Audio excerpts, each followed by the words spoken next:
The Bentayga is only the fourth completely new design to be produced by Bentley since Volkswagen took ownership of the company in 1998, but it's certainly the most significant.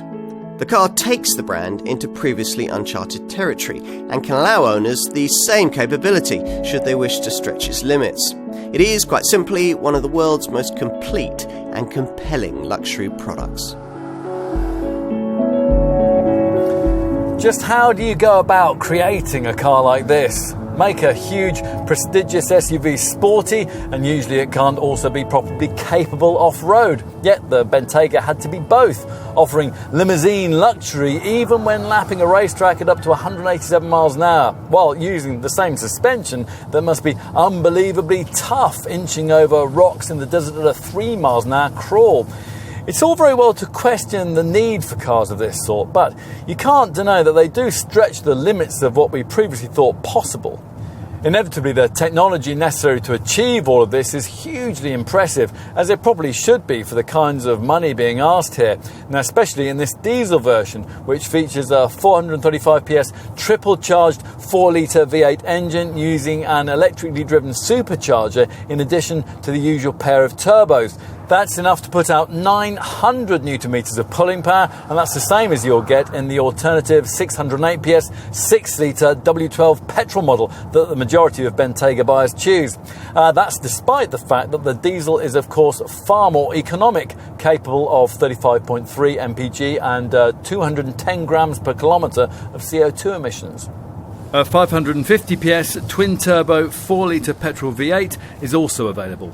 Now, if you're going to hurl a 2.5-tonne gentleman's SUV with this kind of power at a corner, you better have plenty in hand to make it feel tied down, which is why Bentley has developed a dynamic ride control setup with electric actuators that act to either loosen or stiffen the anti-roll bars depending on the way that you're driving.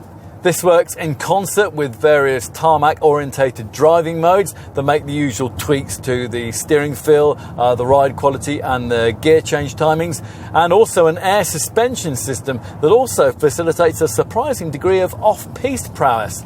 An optional all-terrain specification pack provides a further set of off-road modes to optimise that, with each drive setting featuring throttle, brake, gearbox and suspension inputs tailored to suit the required conditions. Now, if this was merely a conventionally large, luxurious SUV, you'd start to question the point of all this, given that, of course, a typical Bentayga will spend its life negotiating the hazards of the suburbs rather than those of the Serengeti. But of course, this is not a conventional large luxury SUV, which is exactly why so many potential buyers are likely to want one.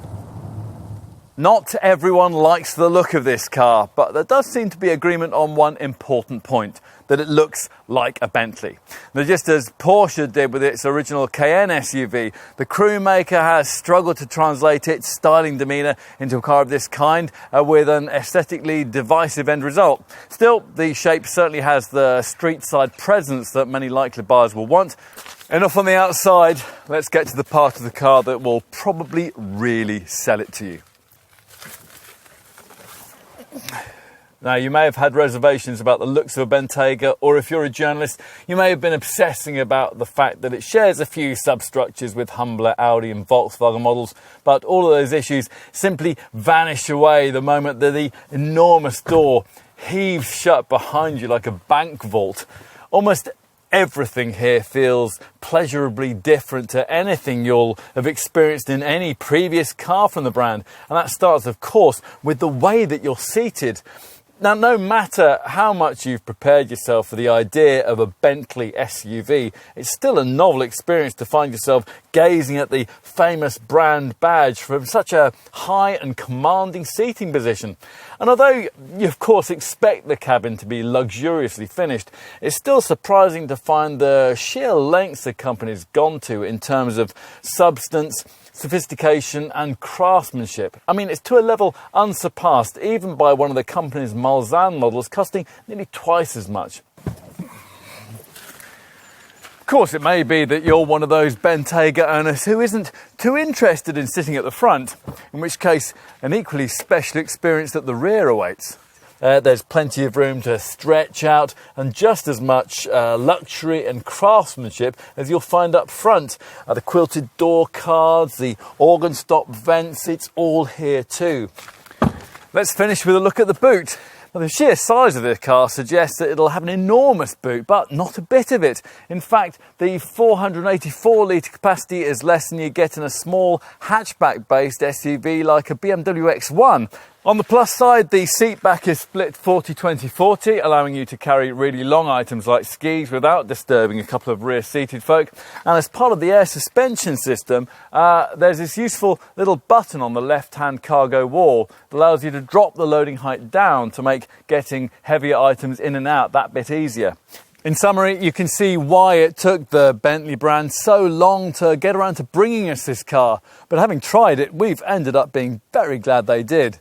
Of course, there will always be people who will sneer at the concept behind this kind of super luxury SUV. As one writer put it, never again need you be stuck up a creek without a China dinner service. Still, if you can get over your prejudices and appreciate this model for what it's managed to achieve, there's lots to like here. Contrary to what some people might tell you, it's very much its own car, very much unique. And best of all, it's very much a Bentley, which, if you'd like one, will be exactly what you want to hear.